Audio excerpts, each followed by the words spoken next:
앞서도 말씀드렸습니다만 러시아의 만행, 러시아가 우크라이나를 침공한 지 오늘로 7일째, 일주일째가 됐습니다. 그런데 지금 러시아군은 우크라이나 수도 키예프를 지금 집중 공격을 하고 있는데 너무너무 처참합니다.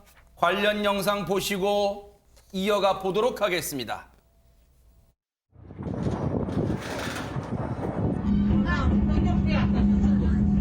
Догоню. Бегом, бегом. Блядь, блядь.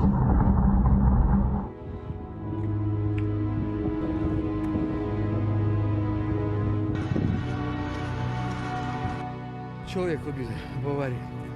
Он горит. Смотрите. Девочка. Просто девочка.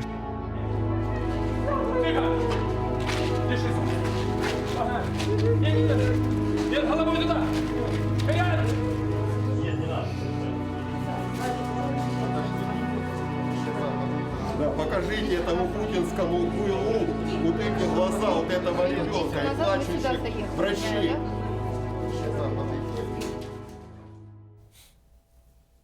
저 소녀는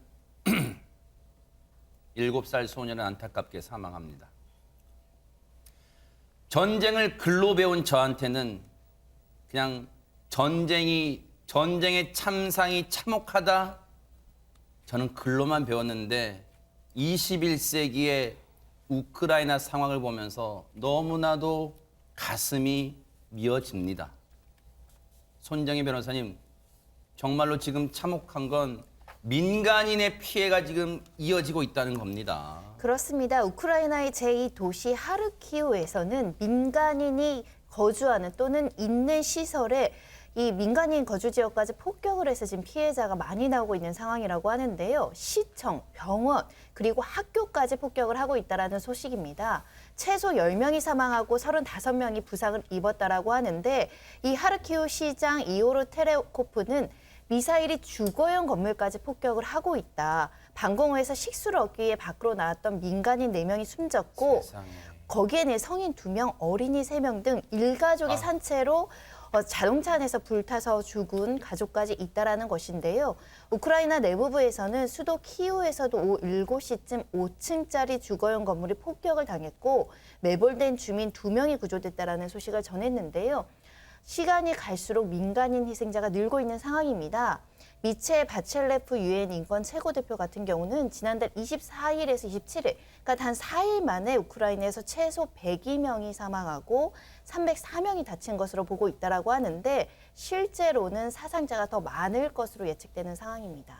세상에 너무너무 참혹합니다. 이건 만행이에요.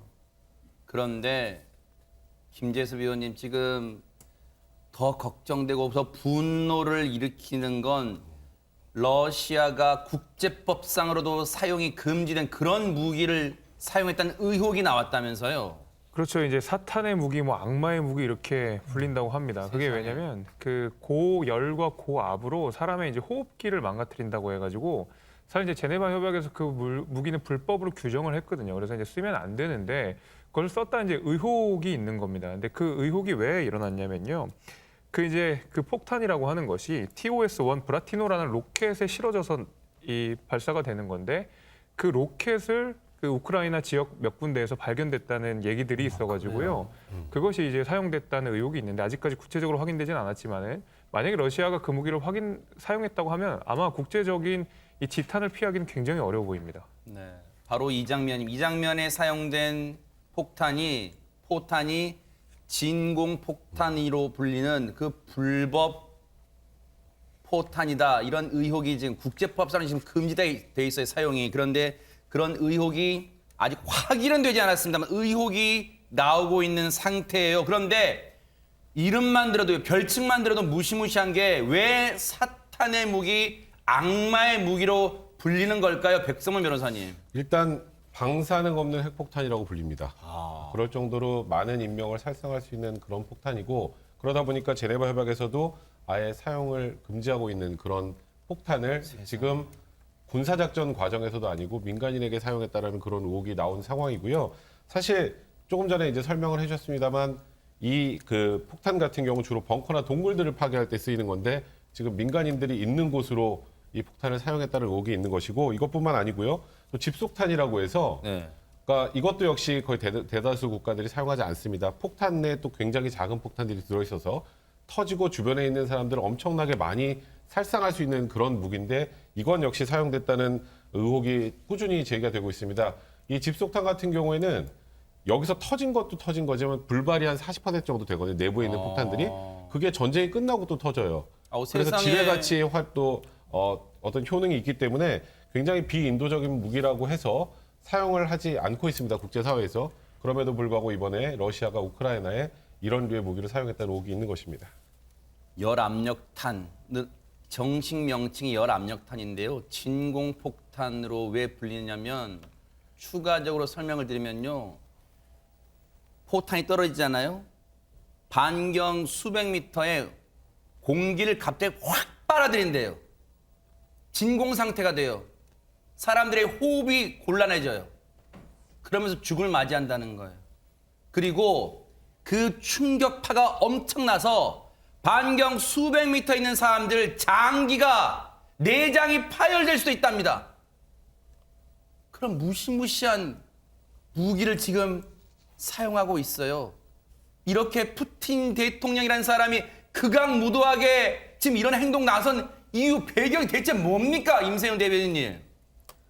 지금 아까의 그런 영상들을 보고 저도 마음이 아프고 특히나 우리나라 같은 경우는 전쟁을 겪었던 분단 국가이기 때문에 이러한 참혹한 현실에 대해서 더 공감이 될 것 같고요. 아마도 이제 러시아가 처음에 우크라이나를 침공을 하려고 했을 때 3일 만에 수도를 함락하고 그다음에 그 이후에는 제2도시까지 함락하는 걸 계획을 세웠다고 제가 알고 있습니다. 네.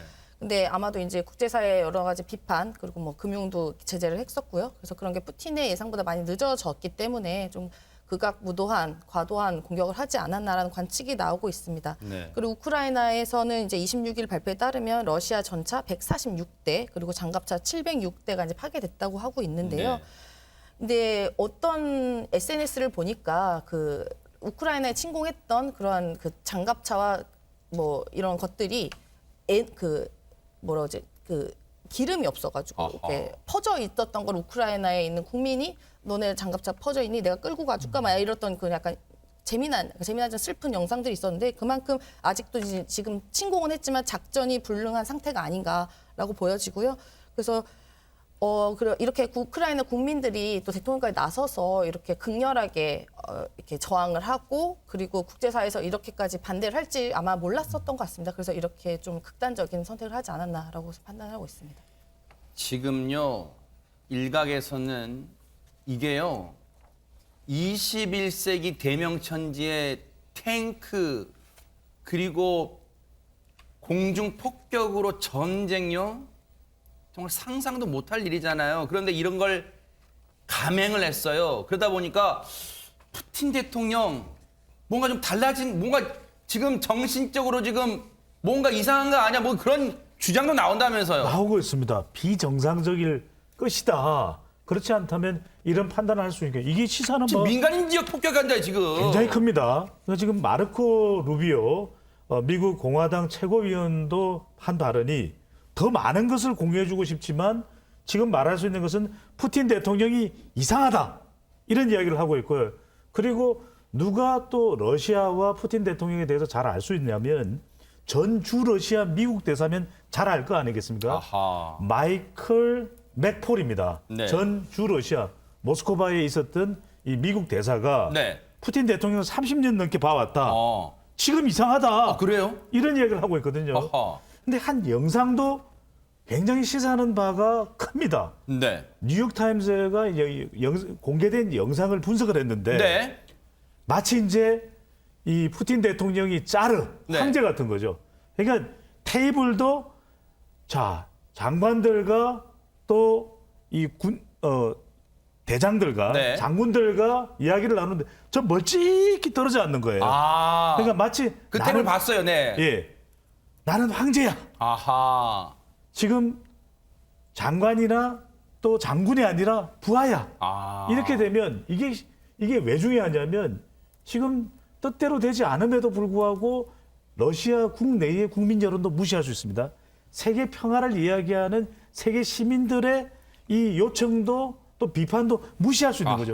네. 상당히 이게 푸틴 대통령의 비정상적인 판단이 지속될 수도 있다는 전망이 나옵니다. 네. 상황이 악화 일로로 치닫다 보니까 지금 유엔도 특별총회를 긴급하게 소집했는데요. 이게 25년 만이라는데요. 영상 만나보시고 이어가 보도록 하겠습니다. As all of us were on our way to the General Assembly today, the Russian army shelled with Grad multiple rocket launcher systems the residential areas of the city of Kharkiv. To the global security has been equated to that of the Second World War, or even higher, following Putin's order to put and alert Russian nuclear forces. What a madness! He wants to kill himself. He doesn't need to use nuclear arsenal. He has to do what the guy in Berlin did in a bunker. Russian strikes are hitting schools, hospitals, residential buildings. They're destroying critical infrastructure, which provides millions of people across Ukraine with drinking water, gas to keep them from freezing to death, and electricity. 우크라이나 국민들은요, 처절한 사투를 벌이고 있습니다. 러시아의 저 극악무도한 전쟁에 굴하지 않고 있어요. 심지어 외국에 나가서 공부를 하던 유학생들도 다시 비행기를 타고 우크라이나로 들어가고 있습니다. 나에게 소총을 달라. 나도 조국을 위해 싸우겠다. 이렇게 우크라이나 청년들은 외치고 있습니다. 자, 이런 상황에서요. 국제형사재판소도 이 러시아의 만행에 대해서 가만히 있지 않는 분위기입니다. 손정혜 변호사님. 이미 ICC에서는 전범 재판 가능성을 열어두고 전쟁 범죄 가능성이 있다라고 조사에 착수한 상황입니다.